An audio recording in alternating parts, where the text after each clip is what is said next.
புதிய தேர்தல் ஆணையர் விவகாரத்தில் பரபரப்பு.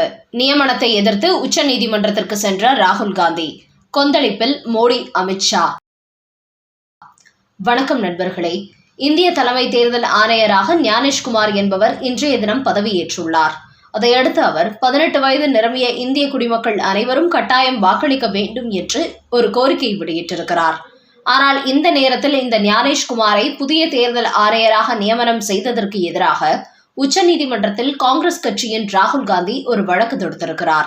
அதில் என்ன கூறப்பட்டுள்ளது என்றால், தேர்தல் ஆணையரை நியமிக்கும் போது பிரதமர், லோக்சபாவின் எதிர்க்கட்சி தலைவர், உச்சநீதிமன்ற தலைமை நீதிபதி அடங்கிய குழுவினர் தான் முடிவெடுக்க வேண்டும் என்று ஏற்கனவே உச்சநீதிமன்றம் தீர்ப்பளித்துள்ளது. ஆனால் அந்த தீர்ப்பை மீறி தேர்தல் ஆணையர் நியமன விவகாரத்தில் பாஜக அரசு செயல்பட்டுள்ளது.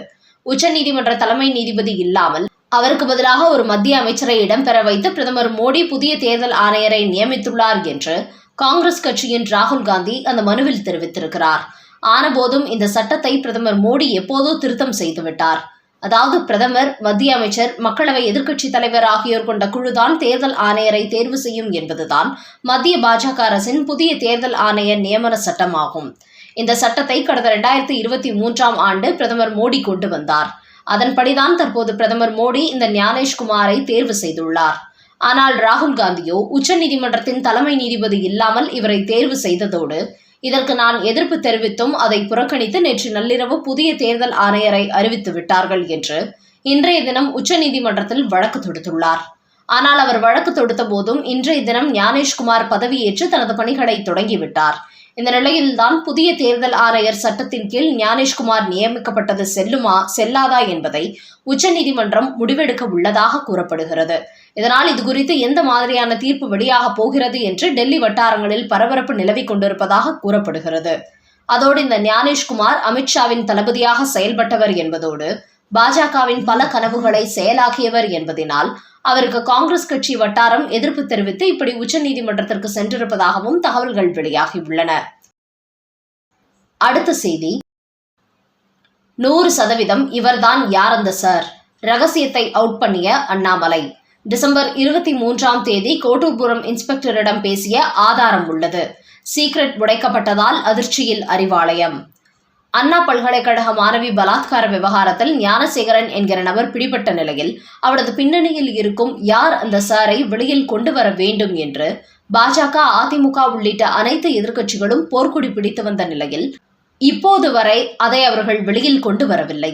குறிப்பாக இந்த விவகாரத்தில் காவல்துறையினருக்கும் சம்பந்தம் இருப்பதோடு அரசியல் அழுத்தமும் இருப்பதால் அவர்கள் இதை மூடி மறைத்து திசை திருப்பவே முயற்சித்து வருகிறார்கள். அது மட்டுமின்றி உயர்நீதிமன்றம் நியமித்த 3 பெண் IPS குழுவினரும் ஆரம்பத்தில் அதிரடியாக விசாரணை நடத்தியவர்கள் இப்போது அதன் பின்னணியில் இருப்பது அரசியல் புள்ளிகள், காவல்துறை அதிகாரிகள் என்பதை தெரிந்ததும் தங்களது விசாரணையை இப்போது வரை நீதிமன்றத்தில் ஒப்படைக்காமல் பின்வாங்கிக் கொண்டிருக்கிறார்கள். அந்த அளவுக்கு இந்த பெண் IPS குழுவிற்கு உதவியாளராக இருந்த சைபர் கிரைம் அதிகாரி ராகவேந்திர ரவிக்கு கொலை மிரட்டல் விடுக்கப்பட்டது போன்று தற்போது இந்த பெண் IPSகளுக்கும் கொலை மிரட்டல் விடுக்கப்பட்டுள்ளதாம். அதன் காரணமாகவே நீதிமன்றத்திடம் அனுமதி பெற்று ஞானசேகரனிடத்தில் விசாரணை நடத்தியவர்கள் இப்போது வரை யார் அந்த சார் என்கிற ரகசியத்தை அவுட் பண்ணாமல் அமைதி காத்து வருகிறார்கள். இந்த நிலையில்தான் தமிழக பாஜக தலைவர் அண்ணாமலை ஏற்கனவே யார் அந்த சார் விவகாரத்தில் தன்னிடத்தில் ஆதாரம் உள்ளது என்று அறிவித்திருந்தார். இந்த நிலையில் நேற்று அவர் வெளியிட்டுள்ள செய்தியில், இந்த விவகாரத்தில் IPS குழுவினரும் காவல்துறையும் எப்படிப்பட்ட நடவடிக்கை எடுத்தார்கள், குற்றவாளியை எப்போது வெளியே கொண்டு வரப் போகிறார்கள் என்பதை நானும் எதிர்பார்த்திருக்கிறேன். ஆனால் உண்மையான குற்றவாளிகளை மூடி மறைத்து இந்த வழக்கை இவர்கள் திசை திருப்பினால் யார் அந்த சார் என்பதை நானே வெளியிடுவேன். அதுவும் ஞானசேகர் மொபைலுக்கு 1 வருஷமாக யார் யாரெல்லாம் பேசிக் கொண்டிருந்தார்கள் என்கிற ரெக்கார்டும் என்னிடத்தில் உள்ளது என்று கூறியிருந்தேன். என்றாலும் தமிழக காவல்துறை மற்றும் பெண் IPS குழுவினர் இந்த விவகாரத்தில் இப்போது வரை எந்த ஆதாரங்களையும் வெளியிடவில்லை. இப்படியே இதை கிடப்பில் போட்டுவிடலாம் என்கிற எண்ணத்தில் இருப்பதாக தெரிய வந்துள்ளது. ஆனால் இந்த பலாத்கார வழக்கை கிடப்பில் போட்டு உண்மை குற்றவாளிகளை காப்பாற்ற யாராவது நினைத்தால் நான் விடமாட்டேன். இப்போவரை நான் காவல்துறையை நம்புகிறேன். கண்டிப்பாக உண்மை குற்றவாளிகளை கைது செய்வார்கள் என்று எதிர்பார்க்கிறேன். ஆனால் இந்த விஷயத்தில் மிகப்பெரிய உண்மையை அனைவரும் சேர்ந்து மூடி மறைக்க திட்டம் போடுவதாக கூறுகிறார்கள். ஆனால் இந்த உண்மை வெளியில் தெரிந்துவிட்டது என்ற போதும் நம்மை மீறி எதுவும் நடக்காது என்று அவர்கள் நினைக்கிறார்கள். ஆனால் யார் அந்த சார் என்பது எனக்கு ரொம்ப தெளிவாக தெரியும். 100% இந்த விஷயத்தில் அந்த நபரை இப்போது என்னால் வெளியில் கொண்டு வர முடியும். ஆனால் சட்டத்தை மதிக்க வேண்டும் என்று நினைக்கிறேன். ஆனால் காவல்துறை சட்டத்துக்கு புறம்பாக செயல்பட்டு இதில் உள்ள குற்றவாளியை மூடி மறைக்க நினைத்தால் அந்த உண்மையை நான் வெளியிடுவேன் என்று கூறியுள்ள அண்ணாமலை, அண்ணா பல்கலைக்கழகம் மாணவி கற்பழிக்கப்பட்ட அன்று டிசம்பர் 23 கோட்டூர்புரம் லோக்கல் காவல் நிலைய இன்ஸ்பெக்டருக்கு திமுக அமைச்சர் ஒருவர் கால் பண்ணினார். அவர் கால் பண்ணியதும் உடனடியாக ஞானசேகரை கைது செய்திருந்த காவல்துறையினர் விட்டுவிட்டார்கள். அதற்கு அடுத்த நாள் நாங்கள் எல்லாம் அழுத்தம் கொடுத்த பிறகுதான் மீண்டும் அவனை கைது செய்தார்கள். இந்த விவகாரத்தில் திமுக அமைச்சர் மா சுப்பிரமணியம் நடந்து கொள்வது 100% சரியில்லை. குற்றத்தை மறைக்க வேண்டும் என்பதற்காக திரைமறைவில் பல வேலைகளை அவர் செய்து கொண்டிருக்கிறார். ஆனால் இவர் எந்த காலத்திலும் இதிலிருந்து தப்பிக்க முடியாது. இவர் மட்டுமின்றி திமுகவை சேர்ந்த மேலும் 6 அமைச்சர்கள் கோட்டூர்புரத்தில் நடந்த ஒரு கல்யாணத்தில் கலந்து கொண்டார்கள். இதில் அவர்களுக்கும் சம்பந்தம் உள்ளது.